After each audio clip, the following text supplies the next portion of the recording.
The following recording is classified under Black Tape Archives, reference number 004. This audio was recovered from a handheld field recorder belonging to Eli Mercer, a seasonal fire lookout assigned to Tower 14 in Redacted National Forest.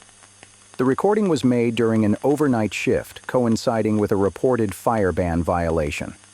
Ranger Thomas Hale, assigned to the adjacent station, was reported missing the following morning. No suspects were identified. Portions of this audio have been redacted at the request of the Department of the Interior. This tape is presented for archival purposes only.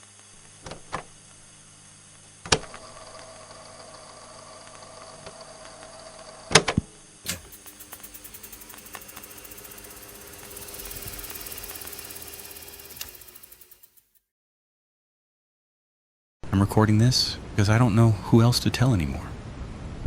My name is Eli Mercer. I've been a fire lookout for 9 summers. Same forest, same tower, Tower 14. Up here, you don't just see the forest. You learn its heartbeat.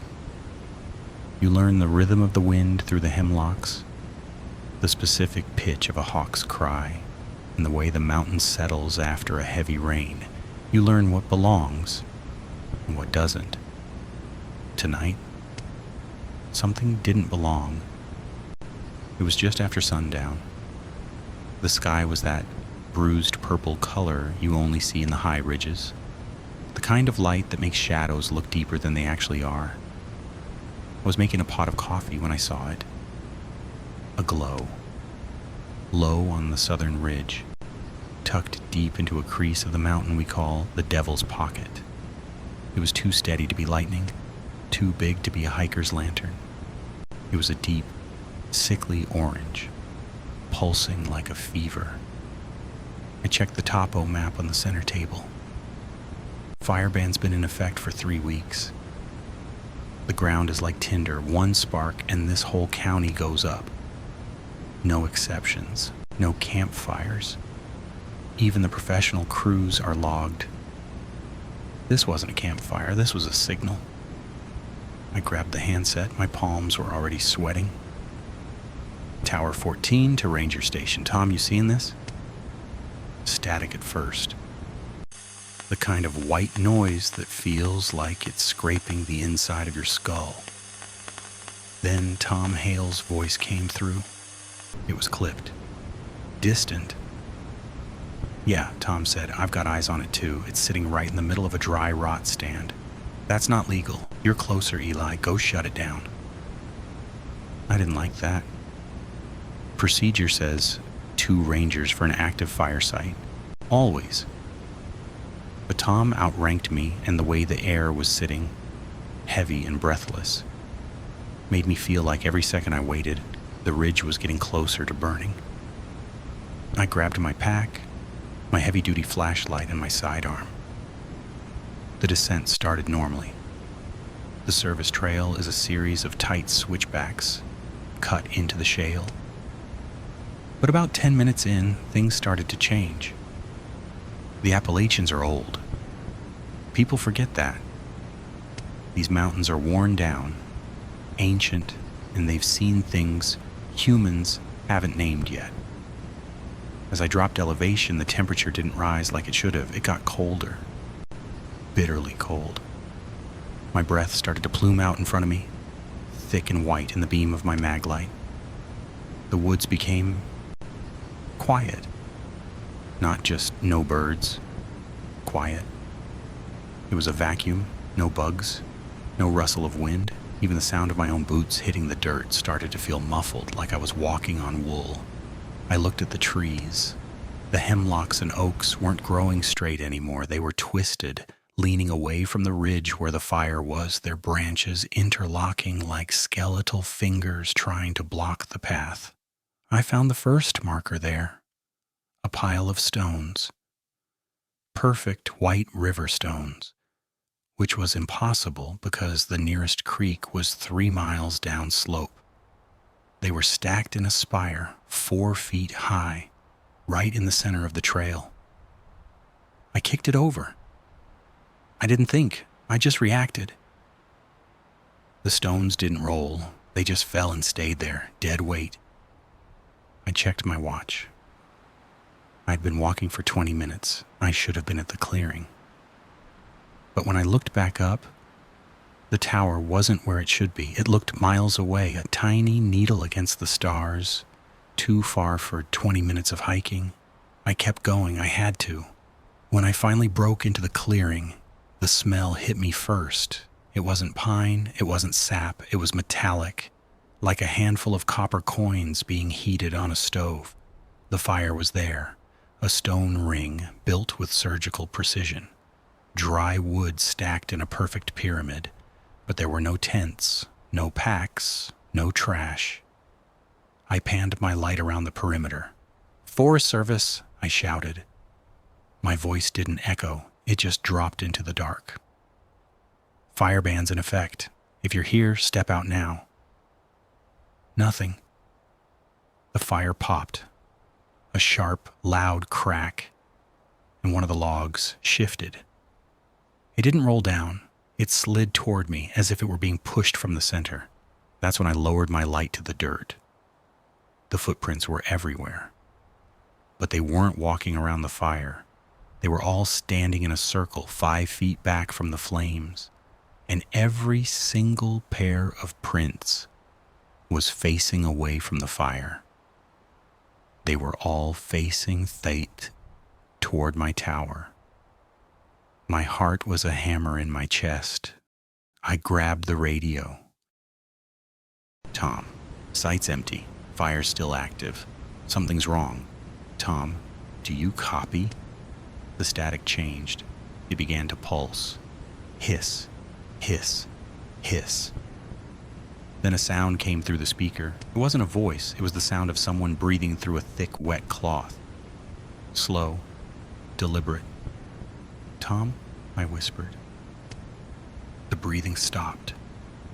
A voice that sounded exactly like Tom, but with the wrong cadence, like a recording played at 90% speed, whispered back, "He's on his way." I didn't wait. I dumped my canteen onto the flames. The water hissed, and the steam that rose didn't smell like wood smoke. It smelled like old, stagnant earth. I buried the embers with dirt, my hands shaking so hard I nearly dropped the shovel. The whole time I felt it. The dark behind the tree line was leaning forward, watching. I didn't run back. You don't run in these woods. It triggers a predatory response. But I didn't stop walking either. When the tower finally came back into view, my stomach dropped through the floor. The heavy steel door at the top of the stairs was swinging wide. I never leave it open. I burst inside, my light sweeping the room. Everything was wrong. My maps, the ones I'd spent years marking, had been torn down and shredded. My logbook was thrown across the room, its pages fluttering in the wind. My spare radio was smashed against the wall, its guts hanging out like copper entrails, but nothing was stolen. My wallet was on the table, my keys were right there. It hadn't been a robbery. It looked searched, like something had been looking for a specific piece of information or a specific person. I slammed the door and bolted it. I tried dispatch. Nothing. I tried the emergency band. Static. And then, underneath the static, I heard it again. The breathing. But this time, it wasn't coming from the radio. It was coming from the floorboards. I decided then. I couldn't stay. I had to get to Tom's station 6 miles east. If the tower was compromised, the station was the only hard shelter left. The trail to the station felt like a nightmare. My flashlight beam felt weak, the light being swallowed by the fog. I kept seeing things just at the edge of my vision. Not animals. Animals make noise. These were tall, still shapes that stayed perfectly behind the trunks of the trees every time I turned my head. Halfway there, I heard it. "Eli?" It was Tom's voice. It came from a thicket of laurels to my left. "Tom, is that you?" I called out. The voice answered back instantly. "Is that you?" It didn't say yes. It just repeated my words. Same inflection, same fear. It was an echo that hadn't learned how to behave yet. I didn't stop. I ran. I reached the station just before midnight. The scene was a mirror of the tower, but worse. The door was wide open. The lights were humming. A pot of coffee was still warm on the burner, the steam rising in a thin, mocking ribbon. And the blood. It wasn't a pool. It was smears. Handprints on the wall near the radio desk, dragging down toward the back door. There was so much of it, but no body, no signs of a struggle. Just an absence. I looked at the radio log on the desk. The last entry was time-stamped 10:14 p.m. That was 10 minutes after I'd left the tower. It was in Tom's handwriting. But the letters were shaky, jagged. It read, "Eli, next time, don't fight it. He's on his way." My name. He had written my name. He knew I was coming. I didn't stay in the station. I locked myself in the equipment shed, a concrete bunker with no windows. I sat there with my back against the door and my pistol in my lap. All night, something walked the perimeter.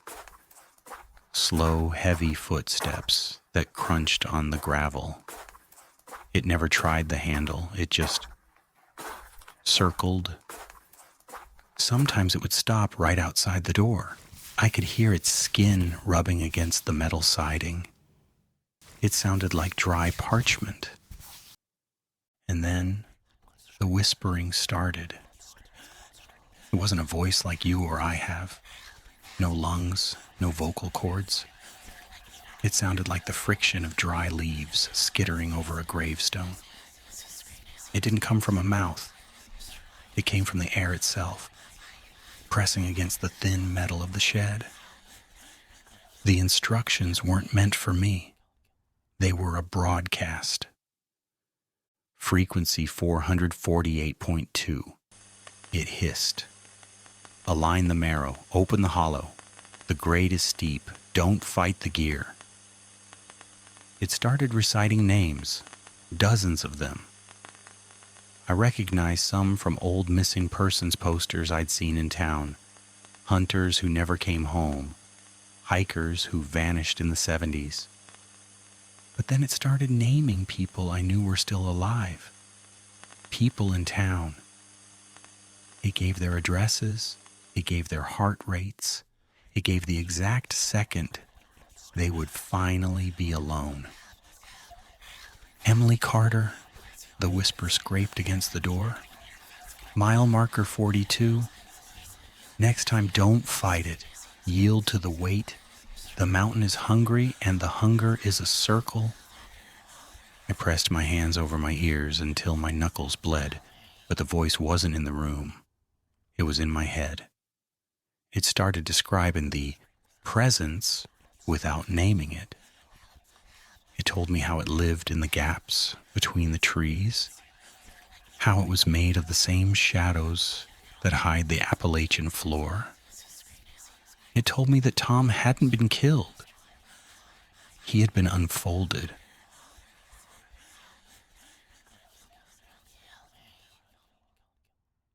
The sky didn't turn blue, it turned gray, then white. The sound of the rotors broke the spell like a physical blow. These weren't standard Forest Service Hueys. These were sleek, matte black machines. No tail numbers, no markings. They didn't land. They hovered, kicking up a hurricane of pine needles and red Appalachian dust that choked the air. The suits didn't descend from the trail. They appeared from the tree line as if they had been waiting for the sun to give them permission to move. They wore tactical windbreakers the color of charcoal. No patches, no names. Their faces were as blank as the mountain stone, unmoved by the blood in the station, unimpressed by the smashed equipment. One of them, a man with hair the color of static and eyes that didn't seem to blink, walked straight to the equipment shed. He didn't knock. He didn't ask if I was okay. He used a master key I'd never seen before and swung the door open. I was huddled in the corner, my pistol aimed at his chest. He didn't even flinch. He just looked at the gun, then back at me with a look of bored exhaustion. "Put the toy away, Mercer," he said. His voice was as cold as the frost on the ridge. "You've had a long night of hypoxia. Let's go." I tried to tell him about the fire, about the footprints facing the tower, about Tom's blood. He didn't look at the blood. 2 other men were already behind him with spray canisters and industrial-grade scrubbers. They weren't investigating a crime scene. They were erasing a mistake. "Tom Hale is on a mandatory leave of absence," the man said, his voice flat. He held a clipboard that already had the report written on it. Everything was checked off. Cause of incident, bear activity. Secondary cause, stress-induced episode. I heard the whispers. I shouted at him. It mentioned Emily Carter. It said... He stopped. He turned around, and for the first time, I saw a flicker of something in his eyes. Not fear, warning. "Tourism can't take the hit, Eli," he whispered, leaning in close. I could smell ozone and old paper on him.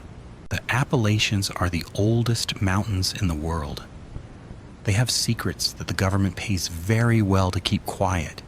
If you want to keep your pension, if you want to keep your name out of the next set of instructions, you'll remember the bear. You'll remember the fire was an accident, and you'll never, ever look for Emily Carter. They escorted me to a black SUV. As we drove away, I looked back at Tower 14. The black helicopters were hovering directly over it. A long, heavy cable was being lowered into the hatch I'd left open. They weren't repairing the tower. They were installing something, a transmitter or a receiver. Tower 14 is still standing. No one's staffed it since.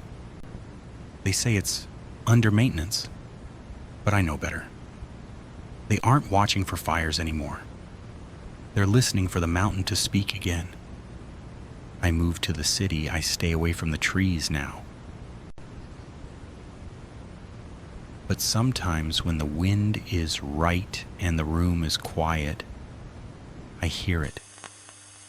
The radio on my nightstand will flicker. A burst of static will cut through the dark. And underneath it, breathing. This concludes Black Tape 004. Fire Lookout Tower 14 remains closed under indefinite maintenance review. Ranger Thomas Hale was officially declared missing following the incident described in this recording. No remains were recovered. Seasonal lookout Eli Mercer resigned his post 3 days later.